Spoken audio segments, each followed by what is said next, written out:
We move to the chapter number 4, that is simple equations.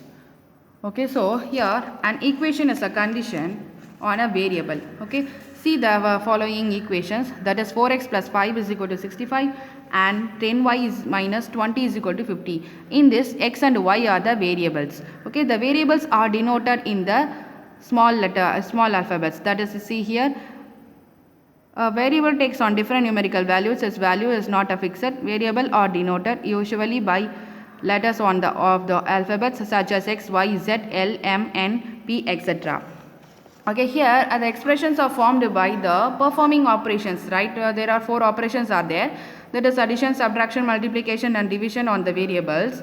So, in this, the value of expressions thus formed depends upon the chosen value of the variables. Okay.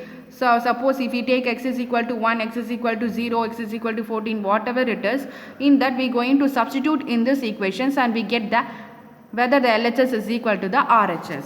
Okay. Now, we move to the exercise number 4.1, whether some of the how to solve the equations. Okay. Here my first sum will be, write the following statements in the form of equations. Okay, so for number 1 is the sum of 3 times x and 11 is 32. Here what they have given, the statement I have given, we have to form in the equations, that is which contains like this. Okay, so now we are going to form the equations. See here, the sum of 3 times x and 11 is 32. Here the sum means what? That is addition. Then 3 times means what? That is 3 times means that is 3 times of x. So we sum means add. So we have to add this variable and my integer and equal to the answer is 32.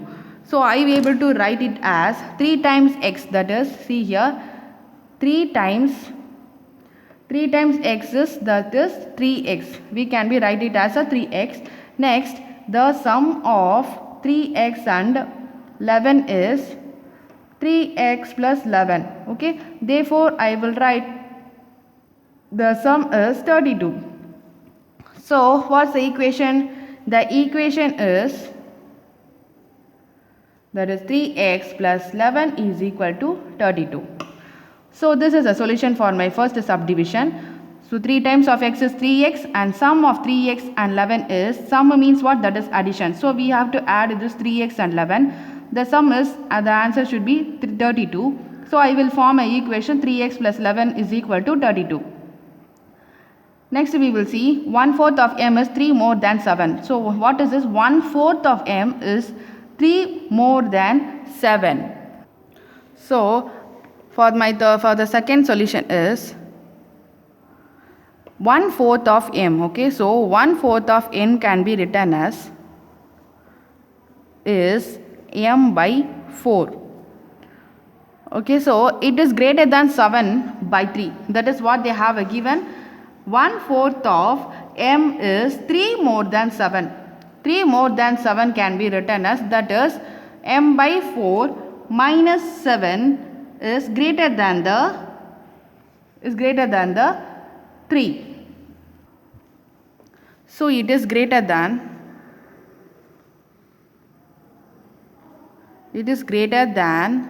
7 by 3.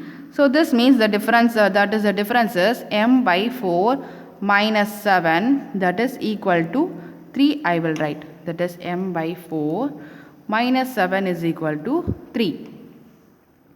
That is 1/4 of m, that is 1/4 of m means that is 1 by 4. M they have given as a variable is 3 more than 7. This 3 more than 7 means that is, this is the answer for the solution. This is answer for the equation. So we have to write as m by 4 minus 7 is equal to 3.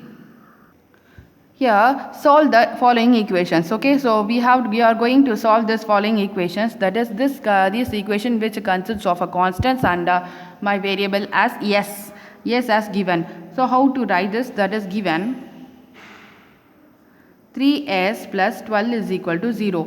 We have to find the variable s. Okay, so first step is 3s plus 12 is equal to 0, right? So I am going to transpose this plus 12 to the RHS because I need to find the value of s. So I am going to transpose 12 to RHS. If I transpose 12 to RHS means it becomes as 3s is equal to minus 12. Okay, the plus 12 becomes as a minus 12. Now I am having 3s is equal to minus 12. So what is my idea? That is, if I divide 3 on both sides means I able to reduce this 3 and this becomes as minus 4, right? So I will write divide 3 on both sides. 3 on both sides. So 3s divided by 3 is equal to minus 12 by 3. So 3 cancel and 3 ones are this and 4. Therefore I got that variable value s is equal to minus 4. My next equation will be 10p plus 10 is equal to 100. Here I need to find the value of variable as p. First step is, that is a given part. My given part will be, that is a 10p plus 10 is equal to 100, right? So I need to find this variable as p. So I am going to transpose this 10 to the RHS. That is, my first step will be transpose 10 to RHS. If I am transposing 10 to RHS means it becomes 10p is equal to 100 minus 10. Okay, 10p is equal to 100 minus 10. That is, 100 minus 10 is nothing but 90. So I got 10p is equal to 90. I need the variable. I need to find this variable, right? So I am going to reduce this 10 so that I divide 10 on both sides. Divide 10 on both sides. If I divide 10 on both sides means I am getting 10p by 10 is equal to 90 by 10, which 10 ones are 10, 10 ones are 10, and this will become as 9. Therefore I got the variable p as to be 9. Here my equation will be 7m plus 19 by 2 is equal to 13. Here in the middle I am having fractions, right? That is a numerator with the denominator. So 7m plus 19 by 2 is equal to 13. In this also I am going to find the variable value as m. Okay, so what is a given? That is my given part is 7m plus 19 by 2 is equal to 13. I need to find the variable m. So I am going to transpose, that is transpose 19 by 2 to RHS.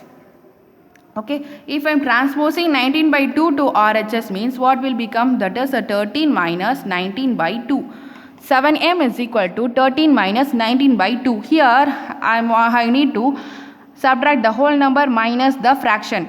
Okay, see the denominators. My denominator are having a different, right? That is, I am going to take this as to be a 1 because 13 by 1 is nothing but a 13, right? So yeah, 7m is equal to 13 by 1 minus 19 by 2. In this two methods are there. One, we will able to do a cross multiplications, or else we do a LCM method. So better you do cross multiplication. Here 7m is equal to, that is 13 into 2 minus 19 into 1, the whole divided by 2. Therefore 13 2s are is nothing but 26 minus 19 divided by 2. So my 26 minus 9. So here 7 by 2. Okay, now I am going to transpose this 7 also. That means divide 7 on both sides. If I am divide 7 on both sides means I am getting the m value, right? So for that I am going to divide 7 on both sides. If I divide, I getting 7m divided by m is equal to 7 divided by 2 into 7. Okay, 7 can be able to reduce. Therefore I am getting m is equal to 1 by 2 is my answer. My next sum will be, that is 3 into n minus 5 is equal to 21. So here I am having 3 into n minus 5 is equal to 29. So how to solve this equation? First step is, that is my given part is 3 into n minus 5 is equal to 21, right? So I am going to multiply or else what we have to do means divide 3 on both sides also we able to do, because I need to find this variable n. So I want to take off this 3. So what my idea? My idea is divide 3 on both sides. So if I am divide 3 on both sides means I able to reduce this 3 into n minus 5 the whole divided by 3 into 21 divided by 3. 3 ones are 3 cancel and 3 ones are this and 7 time. Okay. So n minus 5 is equal to 7 here. So I need the value of a variable as n value n, right? So I am going to transpose this minus 5 to RHS. So if I am transpose minus 5 to RHS means the minus 5 becomes as plus 5, right? That is n is equal to 7 plus 5. That means n is equal to 12.